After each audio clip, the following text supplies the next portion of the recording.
Welcome to our Husky Alumni panel. Today, we are delighted you have joined us. Congratulations to the class of 2020. In light of everything going on in our country, we wanted to start today's event by acknowledging that the University of Washington is here to support our students, faculty, and staff.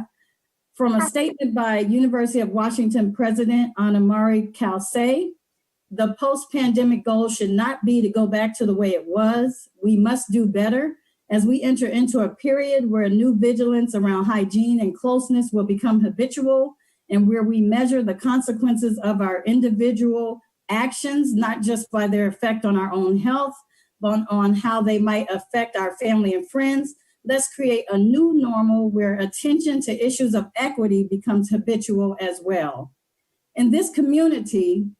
In our community, we can and we will continue our work to address issues of equity, racism, and bias. The veil has been lifted. We cannot give up or go back. George Floyd, Ahmaud Arbery, Breonna Taylor, we say their names to honor their lives and make them matter. From the Center for Equity and Inclusion on the Share the Land acknowledgement, we recognize that all of us at UW Tacoma learn, live, and work on or near the ancestral homeland of the Coast Salish people. In particular, we are situated in a territory, on the traditional territory of the Puyallup. As people on this occupied territory, we have a responsibility to acknowledge the land, the ancestors who have cared for this land since time immemorial, and all our indigenous connections today. We also have the responsibility to acknowledge the histories of dispossession and forced removal that have allowed for the growth and survival of this institution. In light of this history, let us take active efforts to partner with our indigenous community members and neighbors as we continue our work together as a community of learners, leaders, and educators. We know that many of you are experiencing sadness, anger, and confusion. We too are experiencing these, and we want you to know that the University of Washington is here to support you.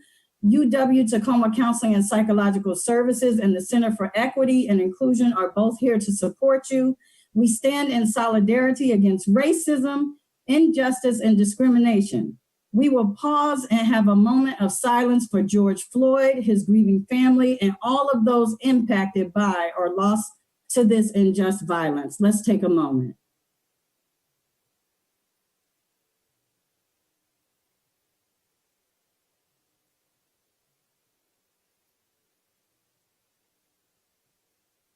Okay, again, thank you for joining us today. It is now my pleasure to introduce my colleague from Career Development Specialist, Catherine Phelps.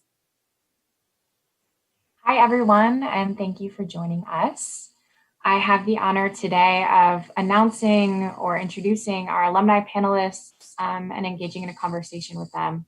So the panelists that we have joining us today are Rosalinda Castro, who was part of the class of 2015. She graduated with her bachelor's degree in IAS, Gender, Ethnic, and Labor Studies. She is currently a student success case manager at Clover Park Technical College, We also have Bailey Dugan, who is part of the class of 2018. He graduated with his bachelor's degree in business administration with a focus on marketing. He currently works in education as a pre-kindergarten teacher at Stanley Elementary School. We've also got Reggie Howell from the class of 2018 as well, in IAS Communications graduate. He currently works as a chef for Enrama Tacoma and for Dirty Oscars Annex.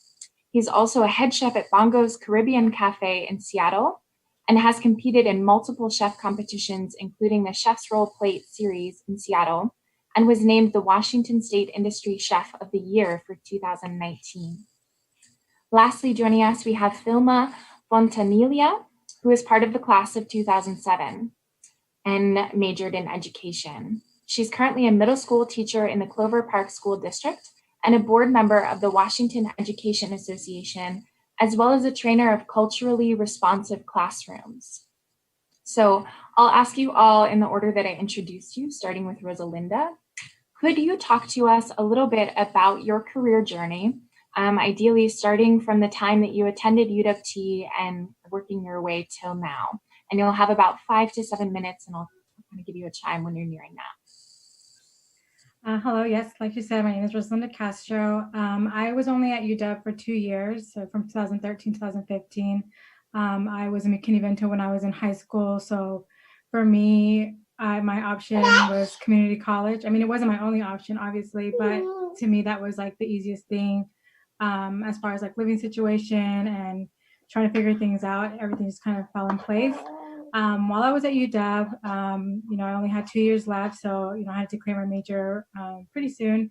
And I spent those 2 years studying abroad. So through different fellowships and different scholarship opportunities, I was able to go to 3 different countries. I did a spring break trip, and I traveled to Belgium and the Netherlands. I was also for 2 summers. I did one in Ecuador and one in Brazil. So I really utilized the time that I had there to just explore elsewhere. And, I was born and raised in Tacoma. So this was the first, international flight that I experienced. So for me, it was a great opportunity to kind of utilize that. And right after graduating, I have a little baby. Right after graduation, I did a year of AmeriCorps through Northwest Leadership Foundation with Projecto Mole. And I had, volunteered and was part of the organization since I was a senior in high school. So it kind of just felt nice to continue to work with them. And as you guys can see, I have a little baby. So I, before everything happened, I was working with schools out Washington, doing before and after school programming at Lister and Bose Elementary through a grant that we were working with through the Greater Tacoma Foundation. But when I got, I had made the decision to take some time off and started my little journey as a mom. And I only started working about 2 months ago. So right when COVID hit, I started working for Clover Park Technical College as their student success case manager, working with McKinney-Vento and foster youth. Thank you. Thank you for sharing. So if Bailey could share a little bit next, and then we'll ask some questions of all of the panelists.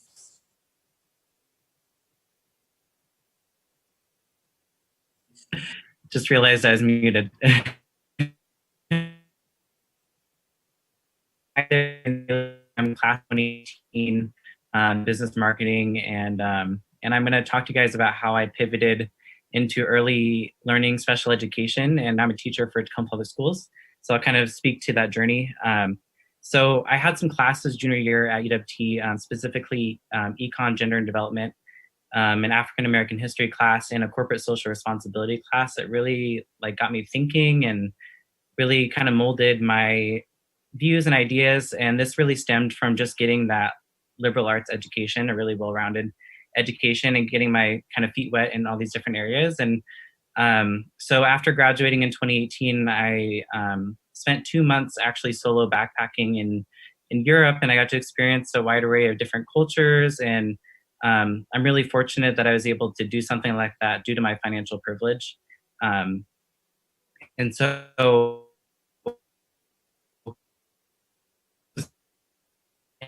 to me that my life needs to be led in servitude and community, and trying to build an accepting community and building each other up.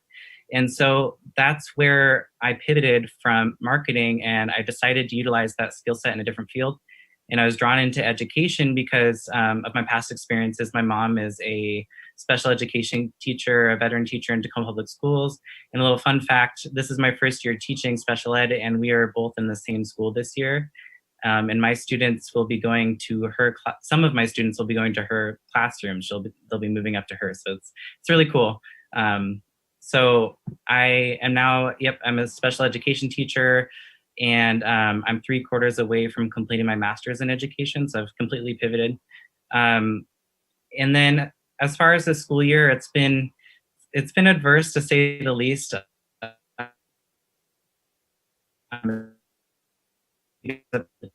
Schools layoffs, laid off about 50% of our paraeducators, including ones that I work with, and it's just really unfortunate. It's a really difficult time.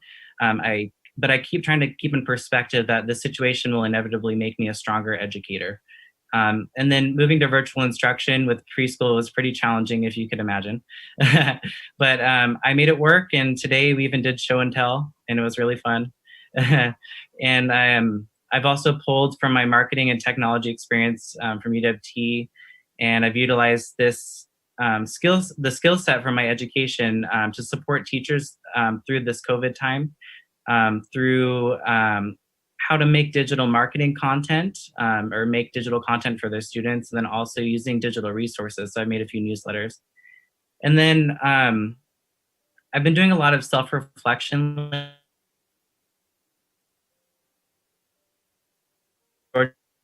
Boundless, Tacoma. And I would like to read something that I wrote a few days ago, just speaking to my own self-reflection. So I wrote, in all caps, "End white silence. As a white male, I have not grown up feeling the societal construct and systematic impacts of racism because of my skin color. As white people, we need to address the implicit bias that is deeply rooted in our society and work to view situations through a different lens." And then quoting Dr. Martin Luther King Jr., "A riot is the language of the unheard." So from my story and my acknowledgement of my privilege, my higher education has really shaped my ability to listen, question, and reflect upon my experiences and those of others. Education has the ability to instill change, but it is what you do with it that matters the most. And know that your degree doesn't define what you do after graduation. I went from business marketing to being a specialist.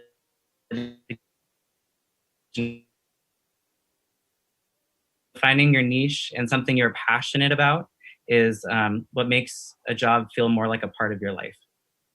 Thank you. Thank you for that, Bailey, and thank you for addressing that. I will definitely come back to your journey because I think that will be inspirational for some of our other students. Vilma, if you would like to share your journey. So I'm feeling dated here a little bit.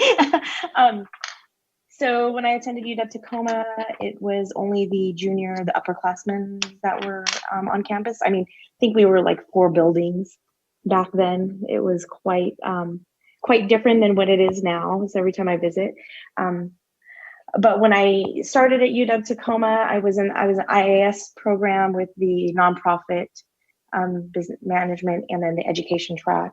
I was already working part-time at UW Tacoma through the College Success Foundation, working with youth, getting them access to college, underrepresented youth to college.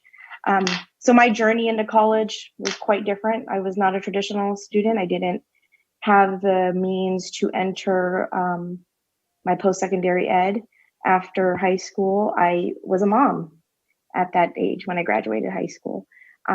So my reality was a lot different than a lot of my peers back then. And I went back to get to schooling because I found a job as a mom, but it wasn't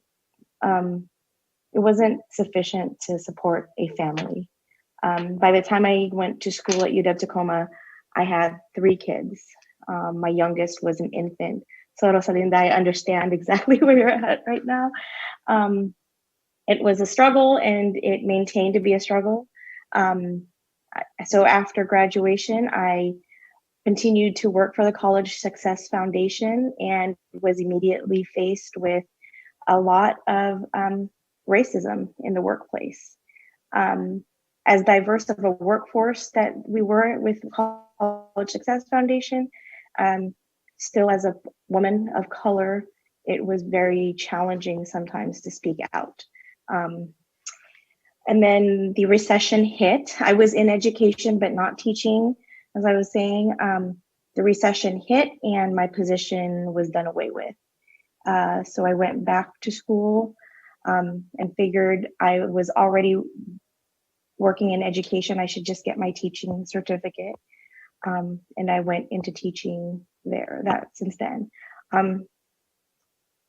I feel like my education at UW Tacoma really set me up in terms of a liberal arts education.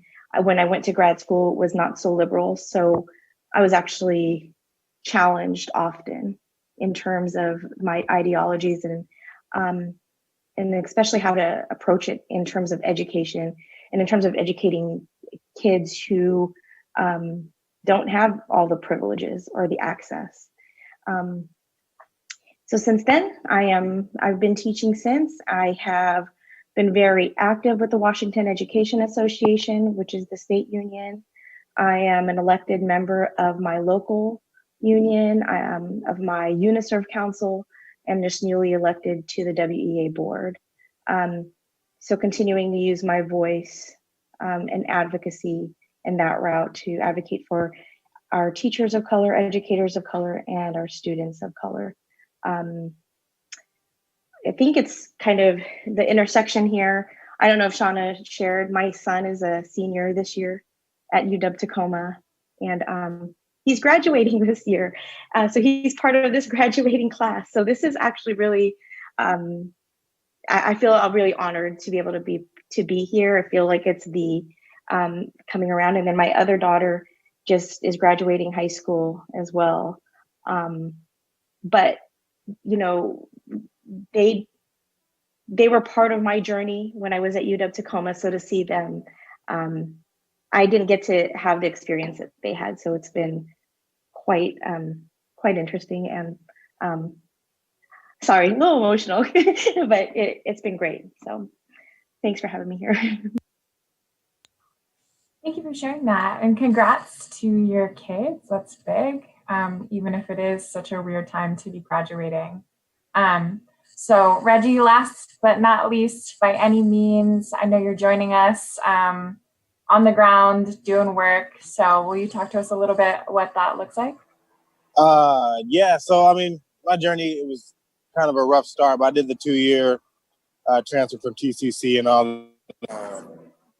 When I got to UW Tacoma, it was kind of didn't know what path I wanted to do. I did football, track throughout early years and all that. So it was more of trying to get graduated and, you know, do something with that. So I had no idea what I wanted to do. So I put my hands and my foot in doors that I wasn't at first confident walking through, but I met some great people along the way. Did a lot of advocating, a lot of things on campus that kind of brought new character to myself. So just speaking up, did the BSU president thing. It was, I think, my junior year, which is pretty dope. So I got to get involved on campus, do a lot of outreaching. During that time, I was able to like join a fraternity at the University of Washington, Seattle. So that helped me like tie my foot down the community a lot, kind of navigate my way through there. Yeah, I graduated.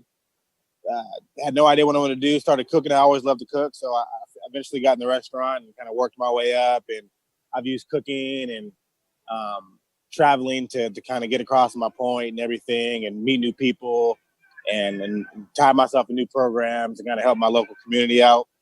So in a spill, I've just been cooking and teaching and trying to feed the people. Before I got back into school, like prior to UW and TCC, I was homeless for just about 2 years before I got back into school. So that's a blessing itself, just to be able to come from that mud and be able to attend University of Washington, which was one of all my biggest dreams. So I'll be able to do that and experience what I experienced, the good and the bad, kind of help me stand who I am today and you know, get things done and do it proudly, and also reach out and help community members and, you know, meet folks like you on a daily basis. And that's kind of what I keep doing. I just want to learn and teach, learn and teach, and pay that forward, and kind of instill the same things that the opportunities I had at University of Washington to these people who may not have those same opportunities. So, but yeah, I am here, Ground Zero as well. I'm at a protest, so if you hear the noise in the back, I apologize, but you know, I had to be here. It's only right. I've been here about a week, so yeah, that's me. Whew, okay, thank you all for sharing. I think it's really cool, for one thing, that all of you have such different backgrounds, but across all of your stories, like connecting with youth, teaching, using your voice, using the privilege that you do have, using anything that you have been able to gain to give back to folks was something that I heard woven throughout all of your stories. So thank you, not just for sharing with us tonight, but for sharing as part of the work that you do. I'm really appreciative of that. And I'm sure that the folks watching and listening are as well. We've got some questions here to get a little bit into the details of your career journey. So we'll start and see, if anybody is really called to answer the question. And then if it gets too crazy, if you all have opinions, I might start calling on folks. So I think some of you had touched on this a little bit, but the first question is, did you know what career you wanted to do? Was there something that really helped you narrow that down, or was there somebody in your life or at school that was like, you should do this, or let me point you in this direction?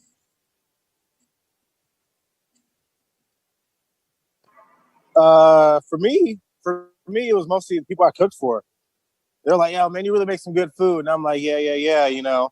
They're like, "No, seriously, like you should go try to get a job or take that route and see what it's about." So towards the end of my senior year, I didn't look towards any internships, or I kind of wanted to break from everything. I had busted my butt for 2 straight years, working in Seattle, going to school in Tacoma, living in Tacoma, doing everything like activist wise in Seattle. So it was a constant battle. But through all that, I was always cooking and feeding people. And eventually I started listening, so I got a job on campus at UW Seattle. Didn't know nothing from nothing. I thought I knew a lot, thought the Food Network helped me out. But once I got in there, it clicked. Something in my head clicked, something in my heart clicked. And I was able to like recall all these memories of how and when I got in this position, and all related back to food. When it came back to my grandmother, some places I've went, how I've survived. Like when I was homeless, I would cook just to sleep on somebody's couch. That was my way of paying rent or saying thank you. So it was just all those little signs that hit, and it's allowed me to like tell my story and through food and that experience and that passion. And people they feel me more than they enjoy the food. They hear the story I'm telling, which is pretty cool. But yeah, I mean, I went for it. I had no idea. I knew I had a degree in my back pocket, so not to be scared. So here I am now. I'm doing all right. Thank you for that. I love that idea of like using or capitalizing on something that is your passion and a way that you do or have historically kind of shown love or shown appreciation or shown community. Of course, I don't want to commodify everyone's talents, but I think for a lot of us, it's really nice to find that the thing that makes us like want to get up in the morning is also something that can help us pay for the bed that we get out of. Did the other three of you have anything that kind of sparked as you were listening to Reggie? So I actually never really wanted to be a teacher. I knew a lot of the bureaucracy that teachers have to go through. They're kind of the scapegoat for everything. But like I said, I went to school with kids already, and my son, who's going to be graduating, I was contacted by his teacher. She wanted to test them for special education services. And I challenged that right away because I know what my son's abilities were, and it didn't match what the teacher was indicating. And I also know historically, so my son is biracial. I know historically they would place black boys into the special education classroom because of their biases, right? So I challenged that right away, and with the help of his grandmother, it really led me to this field, that personal attack on my own son. And I was like, if they didn't know who they were dealing with when they came to me and try to say that, and then, and I'm going to speak out. And so I thought that, how many kids are in the education system who are faced with this, and they don't have parents who necessarily know what to say. And like the teacher thought that she could say that to me because at that point I was a low-income mom with 3 kids, and she viewed me as somebody who wouldn't speak out and who would be complicit. And she kind of got her world rocked when I challenged that. But it propelled me more to use my education and use my knowledge to exercise my voice. And I haven't stopped since. So my kids have been my motivator, and they'll continue to be. So.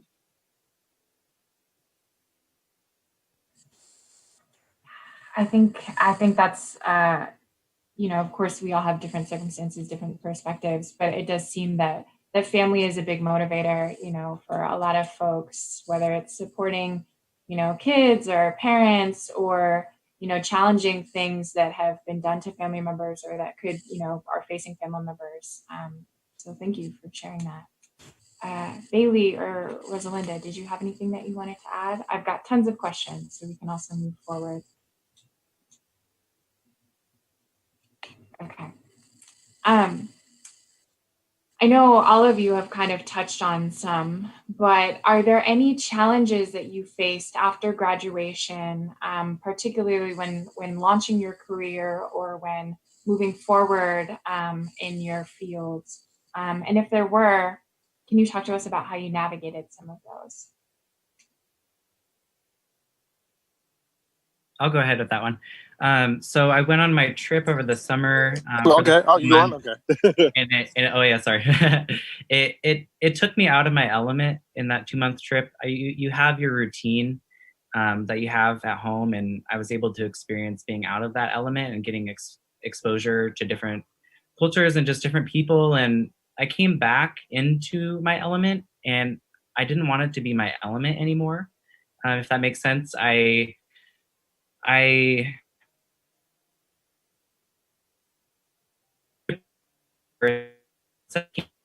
was business locally, and then also in Seattle. Like I was just like, I really want to jump into some entry level position and really pursue what my degree was for.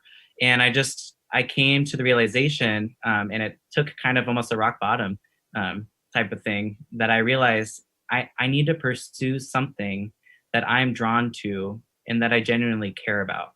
And I just found that, and not necessarily that I don't love business marketing. I feel like it's very useful and I feel like it's very applicable in all industries, but I didn't find that that's exactly what I wanted to do with my life. And I have found ways, and now that I'm in education, since I was drawn to that because of my past experiences with my mom, and just all the exposure that I've had and all the great teachers I've had in the past, that it just got me thinking. And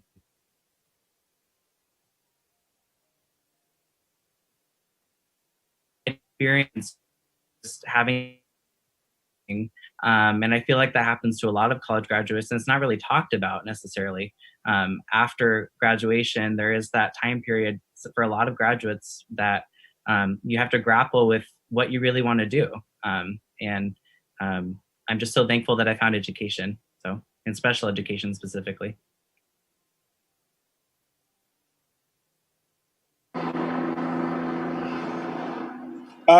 For me, it was mostly in the industry I work in. It's a white male dominated business, and business owners and things behind the curtain. So coming in as a black chef, not going to culinary school, kind of just wanting to cook and like throw things in the pan. It was a little bit different for me. I had a lot of people talk down to me, or talk around me, or not ask me to do certain tasks, and it was tough just because one, working in a white male dominated industry, I felt automatically some type of way.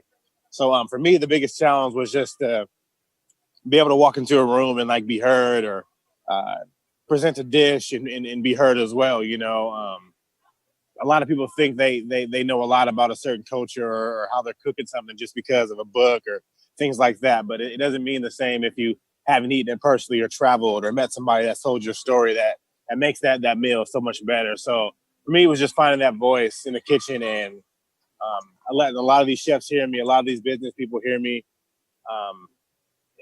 and just to kind of like be able to stand on even ground. To this day, I still experience it a lot.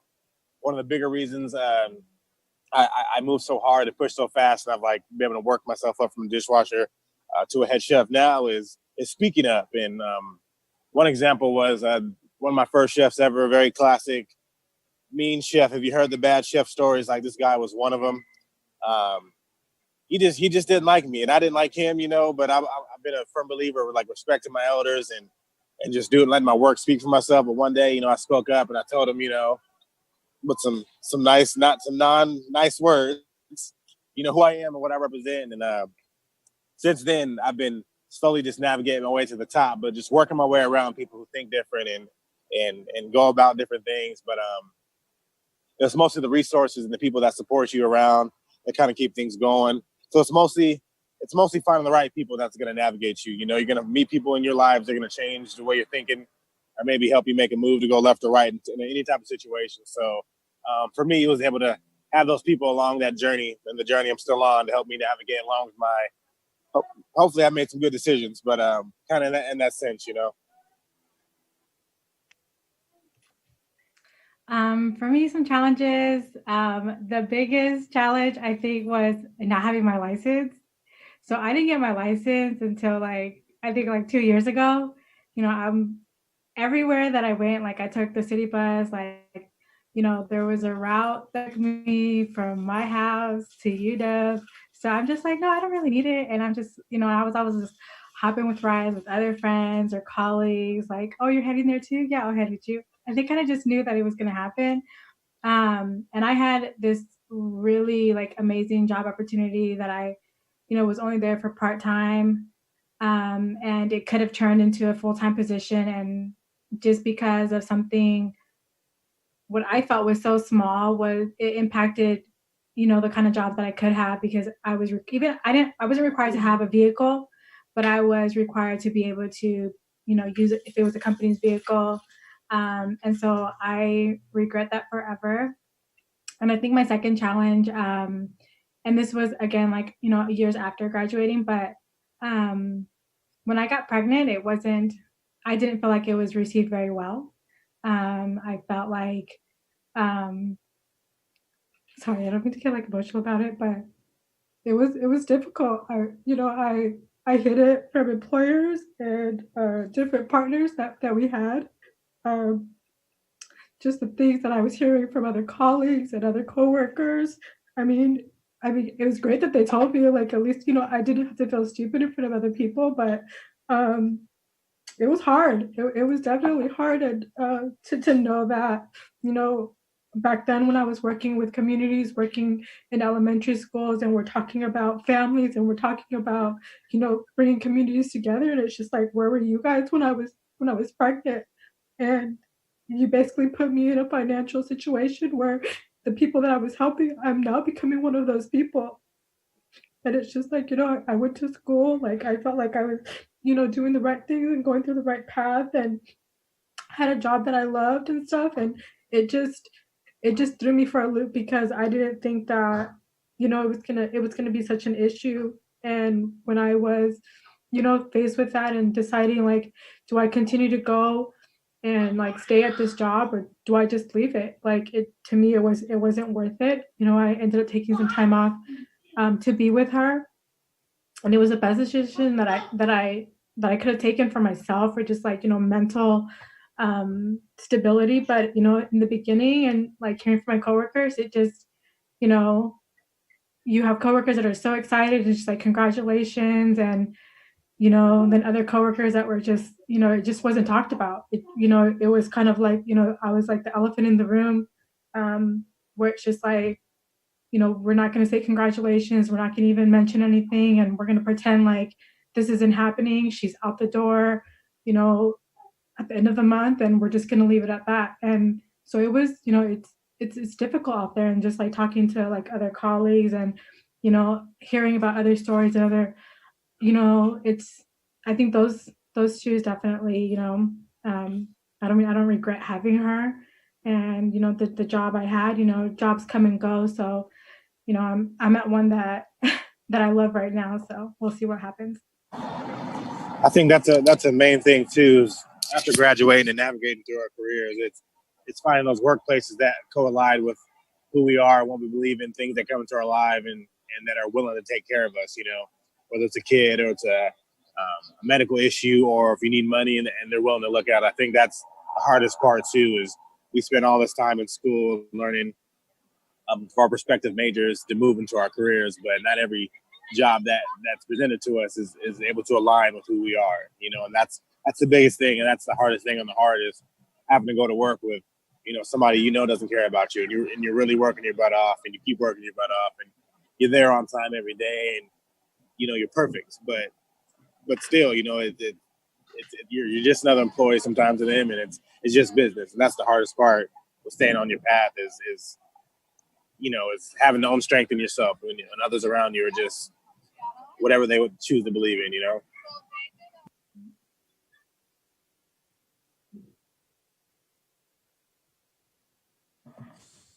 Thank you all for sharing. That was, obviously, very different stories, a lot of heaviness there. One thing that I think Reggie said really well, your first job out of college, your first few jobs may not be jobs where you are appreciated. They may not be jobs or careers that are going to allow you to stay and to flourish. But as these four have really demonstrated, your first landing point does not determine where you end up. It certainly does not determine your final success. And though there will be barriers, obviously you've seen these successful people talk about all of the things that they had to face to get to where they are and that they still deal with. There is some success, right? There is some joy to be found. There are some jobs that will support you, or some folks in your network who are going to give you, who will say congratulations, or who will say, I heard about this place over here who I think is going to treat you a little bit better, or let me walk you through this situation so that you can advocate for your child, or so that I can expand my perspective and really see the people around me a little bit better, and open my eyes to all of the things that are happening. So I appreciate you all for sharing that. And I know, again, I talk to our students all the time about the challenges that they're facing, and so many of them feel like they're the only ones facing those challenges. So I do appreciate your honesty there. So, we've talked about all of these things, all of these barriers that you've overcome. Let's focus a little bit maybe on something positive. So some of you mentioned other folks that helped you or folks that inspired you. Will you talk to me a little bit about who are the folks in your network or in your community that supported you to get to where you are now, or who remind you that you are capable of still moving forward?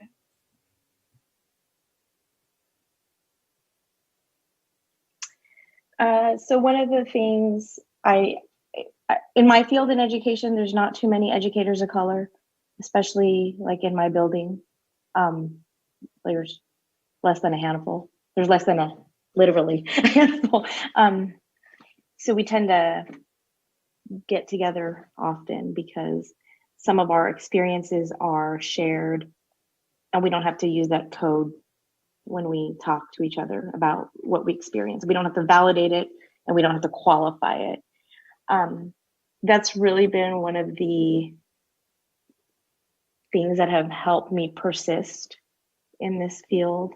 And I think that's what's really important to get through to the grads. Whatever job you find, or find someone in that field, in that job, that you can connect with. Not saying you have to go out and be best friends, but you do need somebody in the work field that you can just, it's so exhausting to have to qualify my feelings for someone or my experiences for someone. So having somebody that I can just talk to, and even if it's not to solve, but it is just to at least release some of that.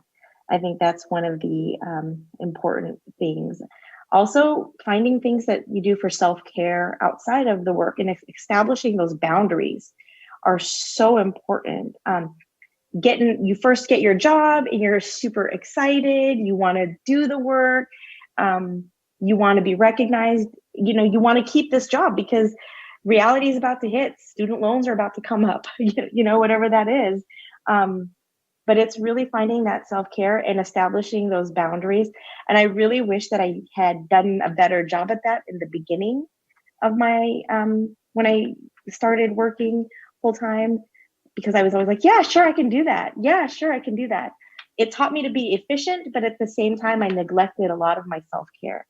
And here I am, 13 years after UW Tacoma, having to fight to maintain that boundary, where had I established it early on, I might not have to fight as hard to do that. So that's my tip to the grads is find someone you can relate to, connect with, and then also making sure you set those boundaries for your self-care. That's how you're going to build resiliency. So.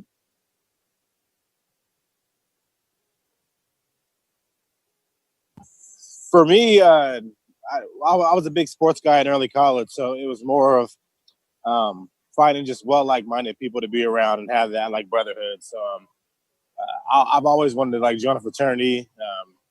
When I decided not to go to HBCU out of high school, so I had an opportunity to present itself to join a prestigious organization at the UW, which is Kappa Alpha Psi Fraternity Incorporated.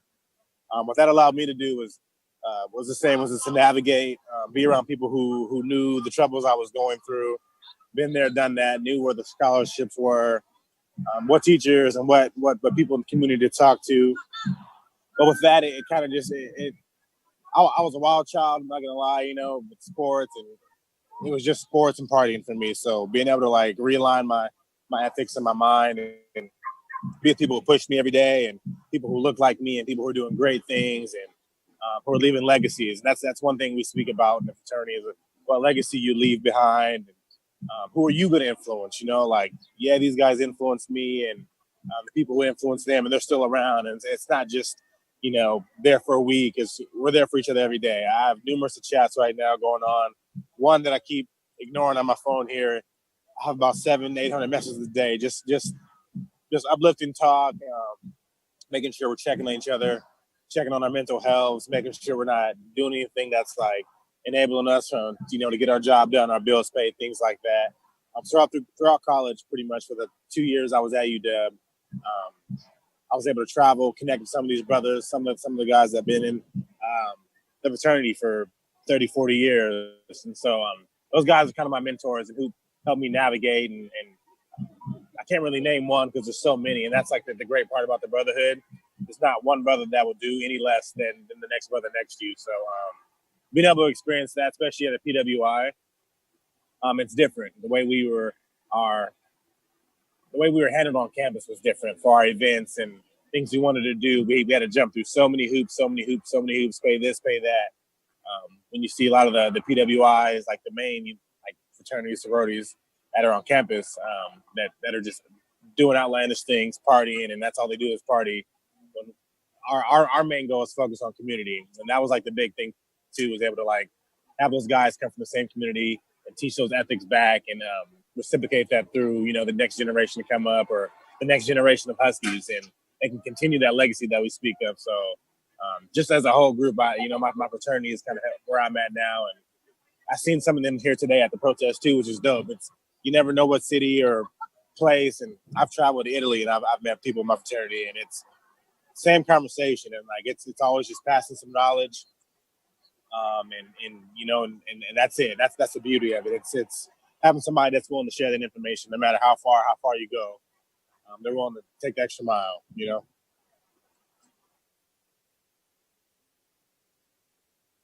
I'll jump in. For somebody that really kind of lifted me. So I had that situation where I went on that trip, came back, and I was kind of in a disillusionment. As far as a career, and still working retail time, and I had no idea, and I was just in that rock bottom kind of situation as far as like mental health. And so I started volunteering in my mom's classroom, and like I said, she's a special education teacher, and I just saw those genuine connections that she had with her students, and I got to experience that firsthand volunteering there, and I think that was so uplifting and really revitalizing for me, because I was just not in the best mindset at the time. I wasn't really focused on, and I'm glad that Filma brought up self-care, because that's such a big component of being your true self. is taking care of yourself, because how are you going to lead others and teach others if you can't take care of yourself first? So self-care should always be a top number. I'm really glad you brought that up, because I understand as well, and that I try to teach my students. We do technique classroom and different things and different strategies you can utilize. But yeah, so I volunteered in her classroom, and it pushed me to move beyond volunteering, and I became a para-educator that first year. And I worked one-on-one with a behavior student, and I just loved the experience, and it really pushed me to be like, hey, this is what I want to do. And so I really thank my mom and my family and my support system for just sticking by me throughout everything. So yeah.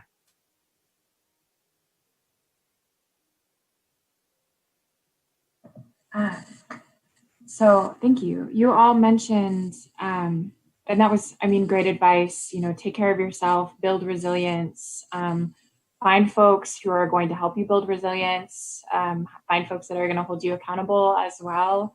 I think especially in this time, it's so easy to get burnt out, to get worn down, to get exhausted. And there's still work to be done, right? There's still goals to chase after. There's still change to be made. So take care of yourselves, take care of the people that are your community, your network, and make sure that you're really being mindful of those things. So several of you mentioned like volunteering or like AmeriCorps roles, like working or kind of performing work, whether it's paid or unpaid, and how that kind of connected you with folks who kind of pushed you forward or gave you other opportunities or really reinforced like, hey, this is what you should be doing. You're great at this. So I know a lot of our students, especially right now, are thinking about how they can build experience, how they're going to be competitive in an already extremely competitive market. If any of you can talk to, say, some of your volunteer or like internship experiences or any kind of work experiences or, performance experiences that you had that helped you get into your path or meet folks that helped you get into your path. I can go. So it's actually kind of crazy because the people that I volunteered and worked for, like I have two older siblings, and they actually went through a program through Centro Latino and had met Melody Rodriguez. That's now with Northwest Leadership Foundation and at CSF. I like, people would say her name and I would run away. I'm like, no, I don't want to be so-and-so's little sister. And, that's, so like for years, like all my high school, and then finally my senior year is when I decided, you know what, like, okay, I'm going to go and see, like, check it out. And I like I love being there, like, mentoring and, tutoring students, then got involved with, Tacoma Art Museum when they were doing Day of the Dead. And just, I felt like a lot of doors had opened up just even as a volunteer and the things that I was learning and doing. And I was part of Northwest Leadership Foundation for a really long time. And,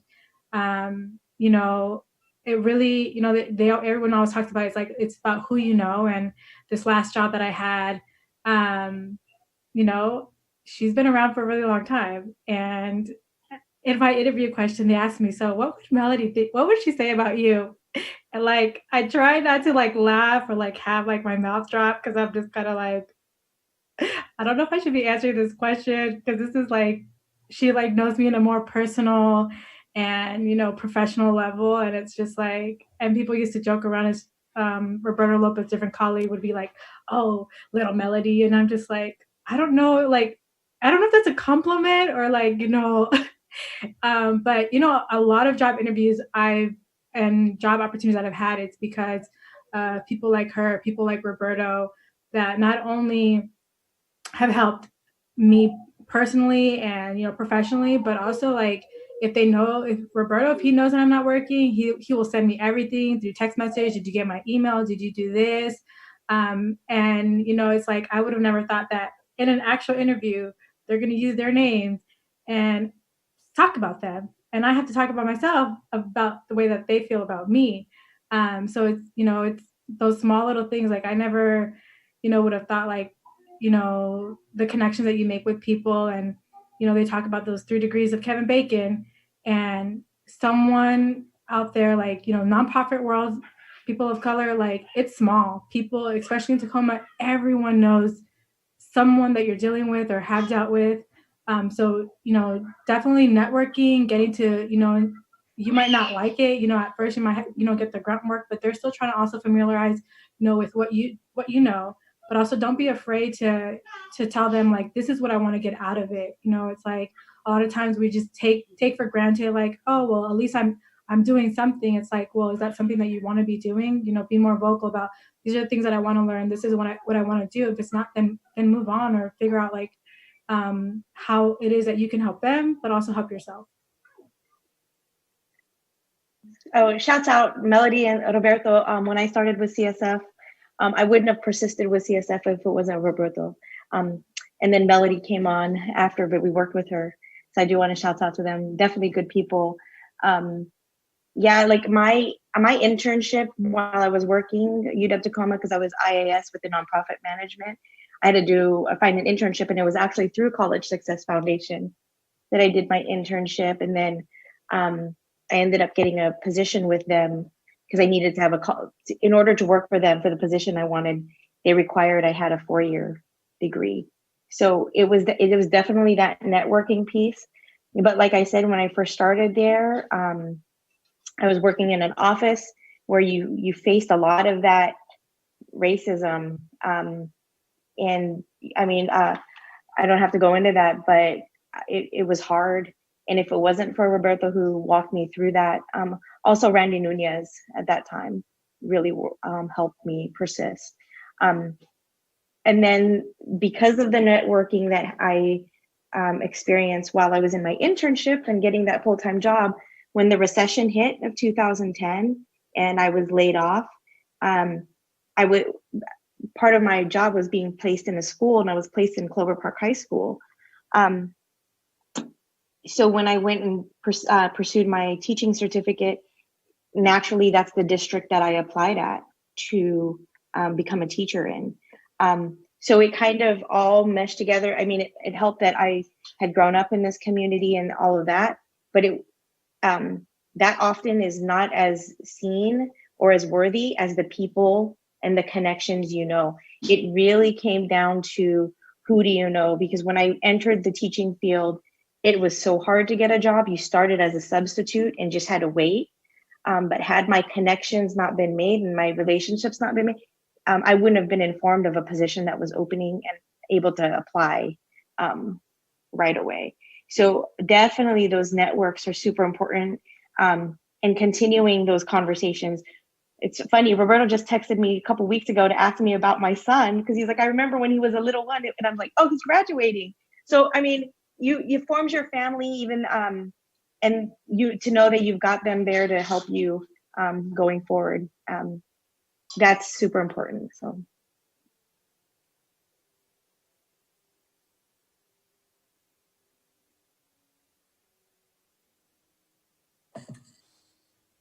Bailey or Reggie, did you guys want to add any like internship or any experiences you had during your time at UWT that really helped kind of propel you? For me, there was a program at UW Seattle. It was more of an app that kind of helped find the random jobs. So mostly it was, for me, there wasn't really any internships or anything I can do besides like get into a kitchen, try to teach, like, you know, learn the ways, this and that. But for me, it was just any place and everybody I came across, I would ask who they knew and what field they were in, if it pertained to me, whether it be business or bartending or like front of house management, which is like waitresses and things like that, or actual chef things. So my internship was mostly me doing research, just trying to where I could work, you know, finding out where I could fit in. But along the way, you do find people that point you direction. Some people will tell you to go back to school. Some people tell you to do this. Other people will send you somewhere, and then I've had chefs that'll send me places and call on me, you know, during shift to check on if I'm there, I made it right, make sure I'm acclimating well. But, I mean, that's about it. So, you know, the food experience has been a little more different rather than like the professional route. Like having sit down talks, for me, it was more working interviews. So I'd have to go and improve my worth and like show I can actually like crack an egg and land it in the pan type of deal. But other than that, it was mostly just getting lucky.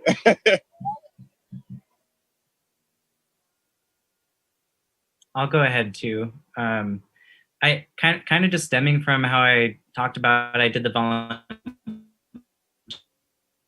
and it led me to want to do it on my own and so I became a substitute paraeducator, and the first position I got, I ended up becoming long-term, and then I ended up staying at the school that I was located for the remainder of the school year. And I just really networked with the staff there. So I think it's really big to network with wherever you are.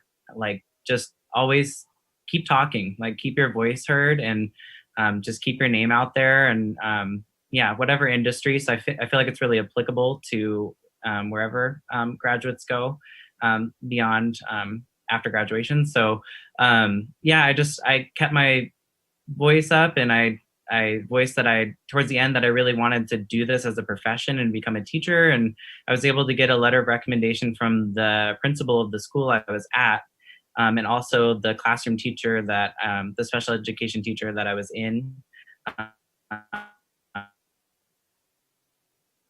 Really make myself known and use those resources, and those letters of recommendation that came internally from the school district are, I'm sure, the reason why I got the job that I did the following year later. So just always just utilize your resources that you have in your network and keep your voice heard. Thank you. That's some great advice there, and kind of leads into the next question. But I do want to just kind of reference what you all said. Like, you all said it in different ways, and of course you approached it in different methods, but really, like, talking to folks, just like sharing with folks what you're interested in, connecting with folks that have anything in common with you, putting your name out there, and then just continuing to do the work. Like Reggie said, of course, for our students watching, every industry is going to be different. You'll have to approach it slightly differently. But yeah, talking to folks, stating what you're interested in, doing that research to know what they're looking for, and talking to folks who might know or have any kind of leads on that is always going to help you. And keeping those connections is really important. So thinking of connections, and you kind of touched on this, Bailey, how, if you took any specific steps, but how did you get references, or how did you get folks to kind of back you up and say, yeah, I'll vouch for this person, or I'll vouch for this student, and I, will kind of put my name attached to theirs to say that they do good work? I'll go ahead. So I kind of let my work speak for itself. I just really gave my all. And even in the substitute paraeducator position I was in, like, I didn't know what I was doing. Like, at the time, I jumped in and I just really wanted to be an educator, and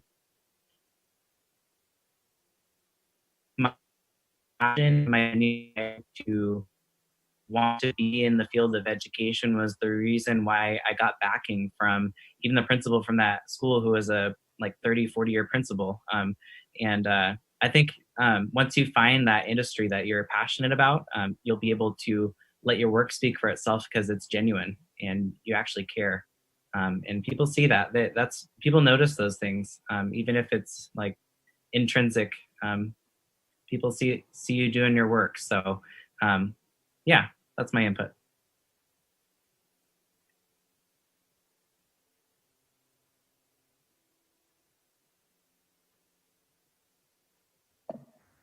Does anybody else have any tips on references or getting folks to continuing to do in that way? For references or just getting yourself out there, it's mostly it's like self-promotion. You want to build your resume, find out who you are, and you voice that, and you let people know that's who you are. For me, I kind of just I went and met people, or I'd ask to cook for them, or I would ask to do this and like this for them, break down some pricing, or what can I do to get my foot in the door. So it's mostly like, use your knowledge, use what you have, use your experiences.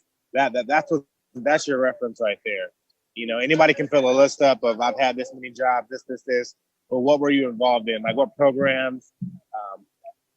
what things have you advocated for, what community service. They want to look for somebody who's well-rounded. Just like, a college athlete is somebody getting recruited. They're not just looking at, can they play football? They're looking at, are they a student too? We are students. We are career-driven people. So it's mostly, building your resume and wearing it like a shirt and tie. For me, it was my chef coat. So I was able to just get different places and step up and do things people said I couldn't do. And I was able to learn something and do it right the first time type of deal. So that spoke for itself, and that helped me kind of build my resume. From I was a dishwasher, so walking in the kitchen, they're like, "Yeah, right, you can cook. Here, go put some salad dressing on the salad." That was all I was taught to do. But once I started to show up and show out and reference myself to certain things, I would speak highly of myself always. At the end of the day, you're only going to have your own back, and of course, you're going to have support, but you're always going to have your own back and pick yourself up. So for me, just the reference thing, it was more of just showing people what I can do and showing them what you believe in, and holding your firm ground, your feet firm. So as you navigate through careers and you navigate through jobs and things like that, you start to develop this person who you are. You're not going to take any S word stuff from. For me, I don't take any shit from nobody, and that's just confidence I wear. I earned my stripes. I put my work in. I've cried. I've laughed. I've been hungry. Slept outside. Slept in the library. That's my reference. So it's tell your story. That's what people want to hear. It's telling your story. That's the best resume of all.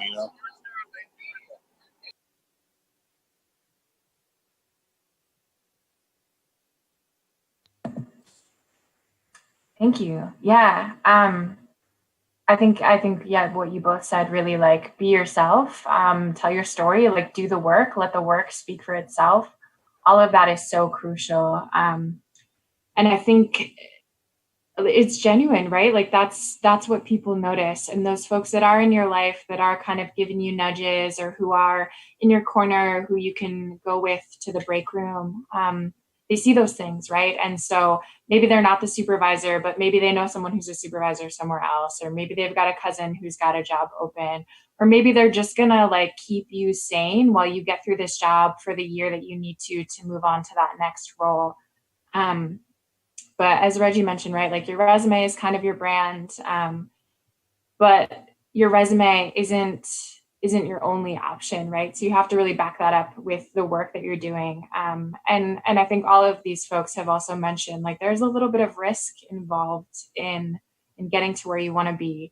Sometimes you have to say no to things that seemed great. Sometimes you get into a role and you find out that the folks there aren't going to be supportive of you. But that doesn't mean that you won't be supported later on, or that you have to take yourself out of the running. So I think there's also been a lot of sturdiness and just hardiness in knowing who you are, and not, as Reggie said, not taking any crap from anybody about what you want to accomplish, because there's always a way. So y'all talked about, getting references. You talked about some of the barriers you've overcome. We've talked about, how some folks have navigated this COVID situation, or the Great Recession, as Thelma talked about. But in this kind of current job market, in this field, as these graduates are facing all of the things that are happening now, do you have any advice for how they might navigate this, or any advice I think would also be useful for how to deal with maybe putting dreams on hold, or dreams deferred or paused, or finding ways to keep dreams alive when the initial path isn't available? Things like that. I'll go ahead. So I actually just had my last class for the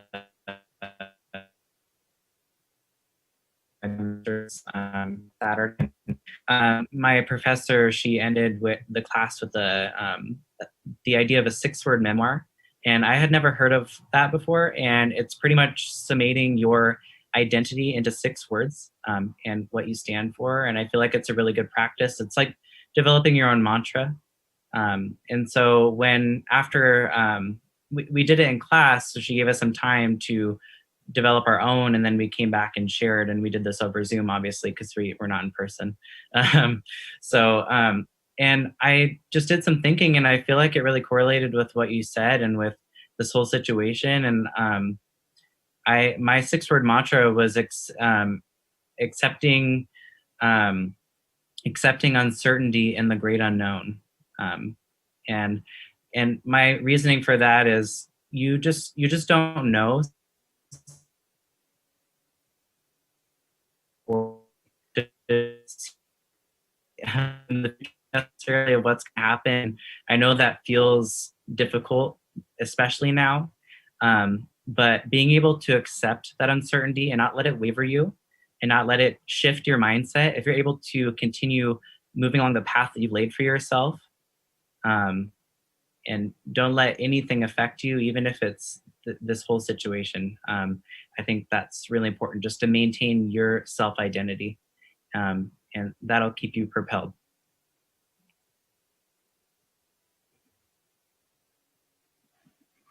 So I could not imagine finding a job right now in this field, where lots of industries are like, we're not finding a job in the traditional sense where we're dropping off a resume, or but at the same time, I also feel like we've got some there's an expansive opportunity here, in terms of looking for other forms of employment. A lot of businesses are putting themselves a lot more open to being online, where maybe in the past they haven't, and that opens the door.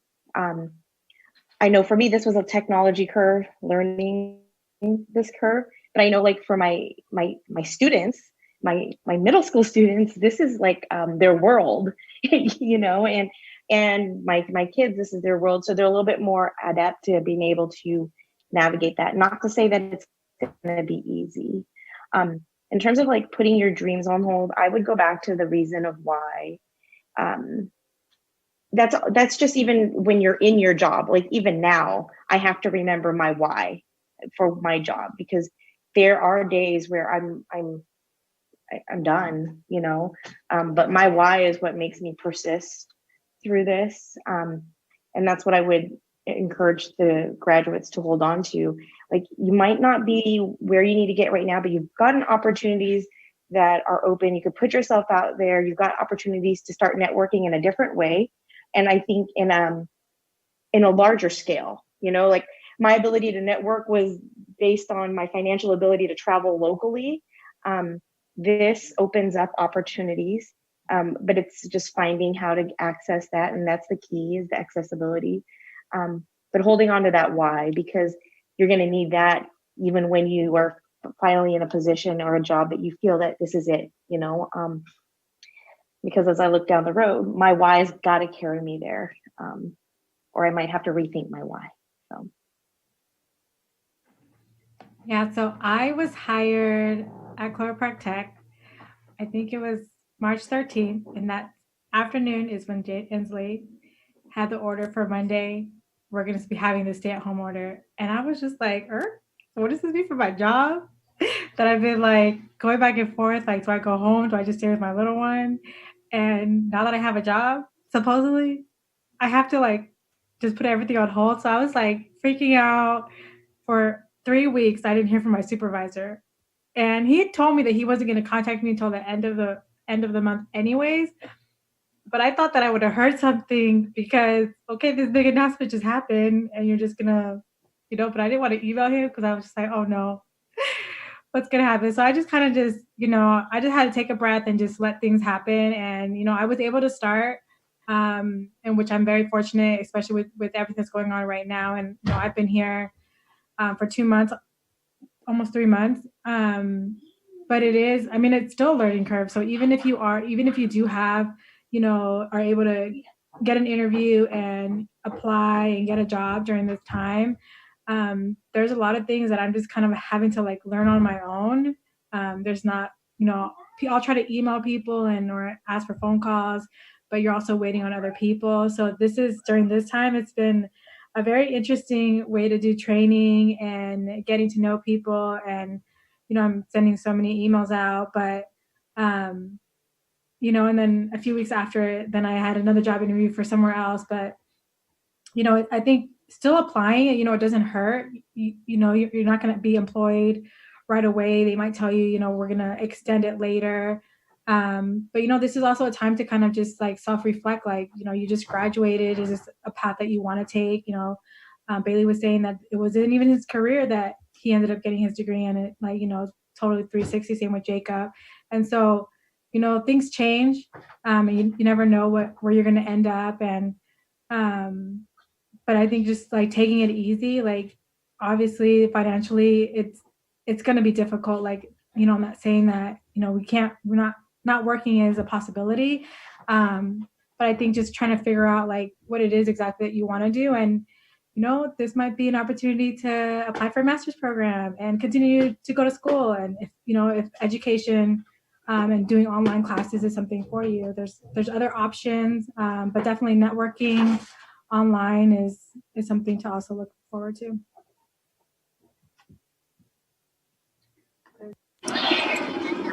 Yeah, for me, I actually took this job right before COVID hit and everything shut down. So for the restaurant industry, it was more of like, holy crap, what are we going to do next? Where's my next job? Like, I've been so far out of my major, so scared, didn't have really any money saved. So it's more of like, what am I going to do? At the same time, I'm still paying back college loans.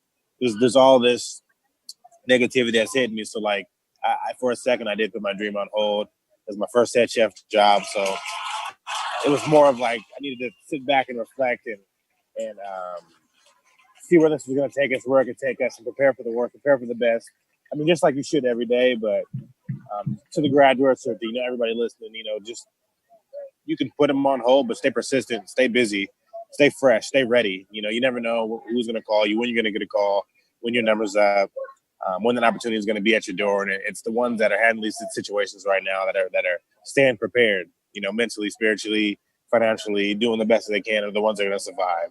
There are a lot of businesses and people who are crashing and letting like outside influences deteriorate them from the path and take them off the journey. Even though the journey isn't straight, you still want to not stray too far from the initial goal. And that's like you said, find your why.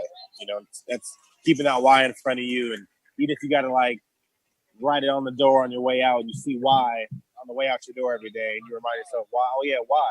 It's little things like that. It's just keeping a little bit of a little warmth in your heart, man. And this whole COVID thing is changing the way we treat each other and the way we go about things. And as we should take more precautions with certain things, but don't put anything on hold. For me, I never put anything on hold. Like for me, for us, it should be another challenge.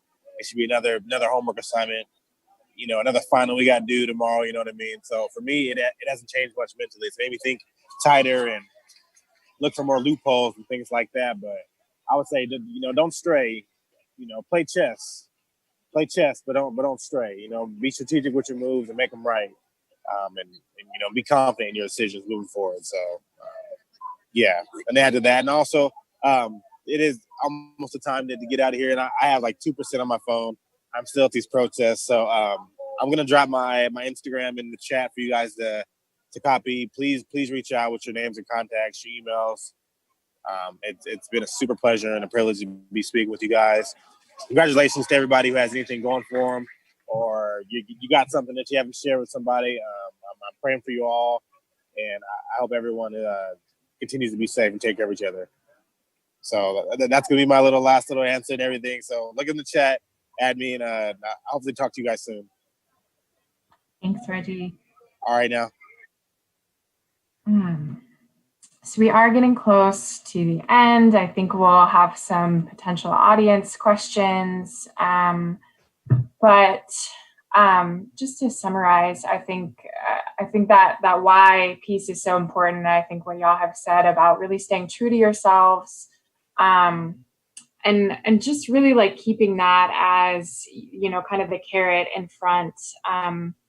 There was a question, how can you make yourself stand out? And that really is the way, being true to yourself, being honest about, kind of your direction, your goals, being very clear on who you are, what your strengths are, what your motivations are. All of those are going to carry you forward. And excuse my phrasing. I understand that this situation maybe throws a wrench in some plans, but I don't want to suggest that anybody should let go of certain dreams or goals that they have, but just to know that even if it's changed how you're going to reach them, it doesn't mean that they're not reachable. And of course, at UW, like the career development office is open for alumni. So even after you graduate, you can still see my face on Zoom, and we can still chat about your resume or about your brand. The alumni office has got some great opportunities, but we're here to support you, and hopefully you've got a network or a community that's also supporting you. And if you don't, it's not too late to build one by any means.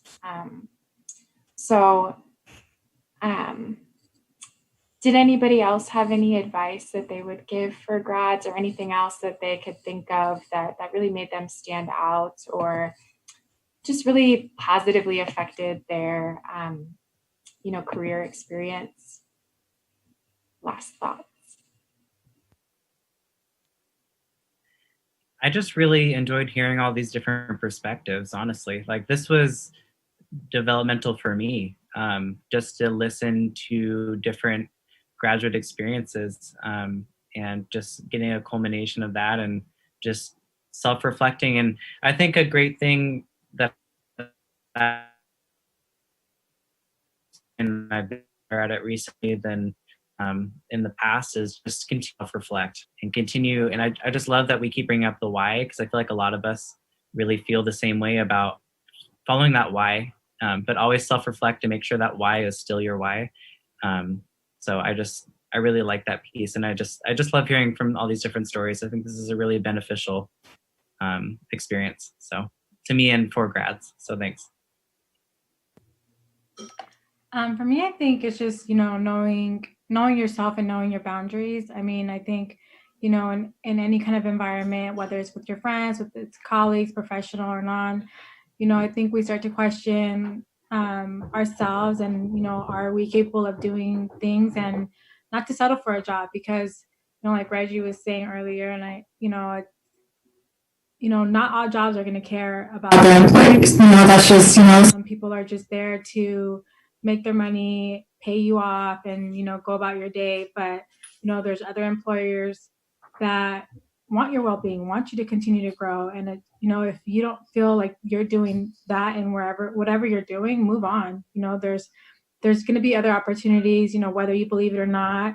And with everyone saying like self-care, and it's just like, I think that's like one of the biggest things, it's like when I had my baby and like taking that time off, like it was the best thing that I could have, done. And, there was a lot of times, like I questioned myself, like, am I not doing the job? Am I doing my job right?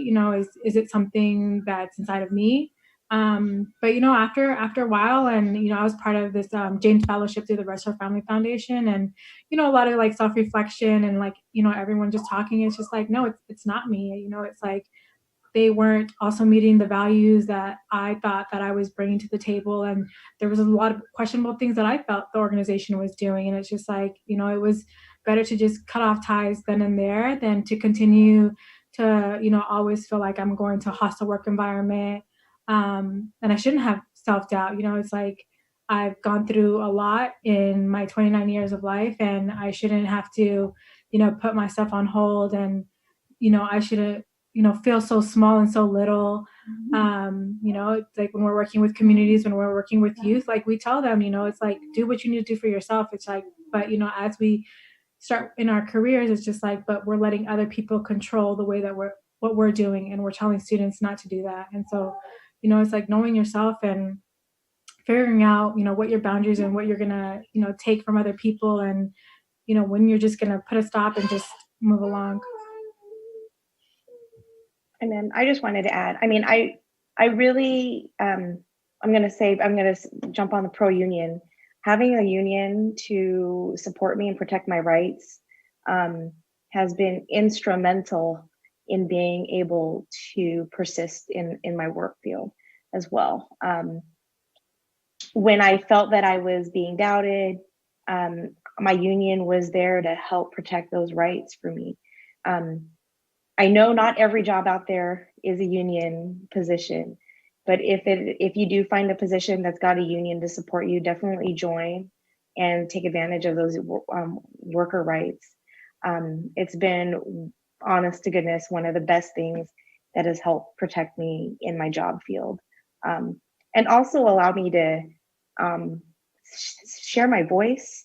I wouldn't have become a culturally responsive trainer for classroom strategies had it not been for the union, and really approaching it in a different way, because the union, at least the WEA, has been really helpful in that. So for the grads out there, if you find a job and if you can have it be union protected, please join. And I wouldn't feel right if I didn't say that here. So it's super important for me. And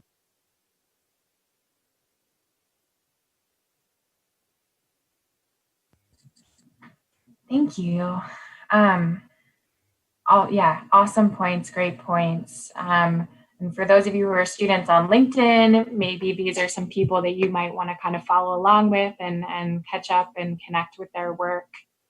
I'm not seeing any questions in the chat currently, which I am just going to assume means that you all have given such great advice that students know exactly what to do. I do want to make sure that I mention that the 2020 virtual grad experience is still continuing. There are some more events in the pipeline. So there will be a grad celebration and new alumni happy hour on June 12th at 4 p.m. And you can take a look at the grad experience website to see all of the activity details and all of the other things that are coming up. Actually, we will have Reggie, who was on the call earlier and had to leave because he's in the streets. And he's going to be actually showing everyone how to make an appetizer and some Husky inspired drinks for that event. So definitely check it out. But if none of our panelists have any other advice, and if there are no questions in the chat, then I would just want to extend our thanks for everyone who participated, all of the panelists. Thank you all for giving your time and your energy and your story. We really appreciate it. And thank you, for setting an example of what Huskies can accomplish and achieve. Our students really definitely need awesome mentors like you to look up to. But thank you also to all of our students, all of our graduates, all of our future graduates, everybody that tuned in today. We appreciate your witness, your presence, and your spirit. I know that this is a lot to deal with. So thank you all again. And hopefully we'll see some of you at the next grad experience event.